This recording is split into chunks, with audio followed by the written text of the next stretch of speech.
না আর মানে না। আমি বললাম, হাসান রে, হোসাইন রে, কি জন্য কান্দা? আমি জানতাম না হাসান হোসেনের বাবা নেই, মা নেই। হাসান হোসেন আমার দিকে তাকায় আর চোখের পানিগুলো ফালাইয়া দেয়। হুজুর, গত বছর এই অনুষ্ঠানের মধ্যে আমার বাবা আমাদের মাদ্রাসায় আসিয়া আমাদের দুই ভাইদের জন্য সুন্দর সুন্দর দুইটা পোশাক পাঞ্জাবি বানিয়ে নিয়ে আসছিল। হুজুর, আমরা দুই ভাই মিল্লা আমার আব্বার সামনে কত মজা করলাম, মজা করিয়া কত মজা খাইলাম, কত সাদা খাইলাম, কত জিনিস খাইলাম। আমার আব্বু মাঝে মাঝে দুই ভাইয়ের দুটা গালে চুমা দিত। হুজুর, আমার আব্বু কিছুদিন আগেই দুনিয়া ছেড়ে বিদায় নিয়ে কবরে চলে গেল। কে আর চুমা দিবে, কে আর নতুন জামা কিনে দিবে?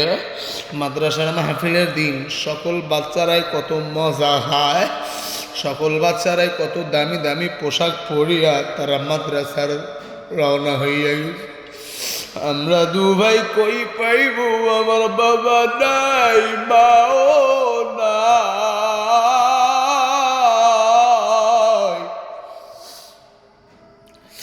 আল্লাহ আল্লাহ। ও আমার কলিজার বাইরে, এমন ইয়াতিম বাচ্চারাই মাদ্রাসায় পড়ে। অনেকের মা নাই, অনেকের বাবাও নাই। মা বাবা বিহীন ইয়াতিম বাচ্চারাই মাদ্রাসায় পড়ালেখা করে। ও ভাই, ঢাকা মাদ্রাসায় যখন আমি চাকরি করলাম, আমি ছুটির দিন বাচ্চাদেরকে ছুটি দিয়ে দিলাম। এখন সব বাচ্চারা বাড়িতে চলে যায়, কারো মা বাবা আসিয়া বাচ্চাদেরকে নিয়ে চলে গেল। সিঁড়ির কাছে দাঁড়াইয়া দেখি দুইটা বাচ্চা বসে আছি। আমি বললাম, বাবা তোমরা এখানে বসে আছো কেন? কি হয়েছে? বাড়ি কি যাইবা না? বাচ্চা দুইটা ডাক দেয়া বলে, হুজুর বাড়িতে যাওয়ার কেউ নেই, আমার মা নাই, বাবা নাই। চাচা আছে, যদি আসিয়া নিয়ে যায় তাহলে বাসায় যাইতে পারবো, আর যদি না নেয়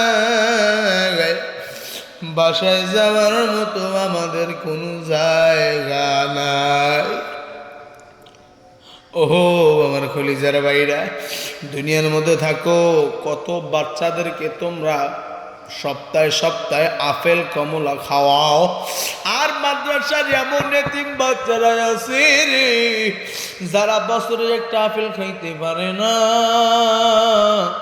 বছরে একটা কমলা খাইতে পারে না। ওই বাচ্চাদের মুখের দিকে তাকায়া, কে আছো এই মাদ্রাসার জন্য 10,000 20,000 টাকা, আমি 10 জন মানুষকে আমি দেখব, 10,000 টাকা করে একটু বের করিয়া দিবেন, আল্লাহ কবুল করবেন, কোনোদিনও আমার আল্লাহ নৈরাশ করবেন না। আসেন 10 জন মানুষ, ইনশাল্লাহ আসেন আসেন, দেখি 10 জন মানুষ কার মা নাই কার বাবা নেই, চলে আসবেন।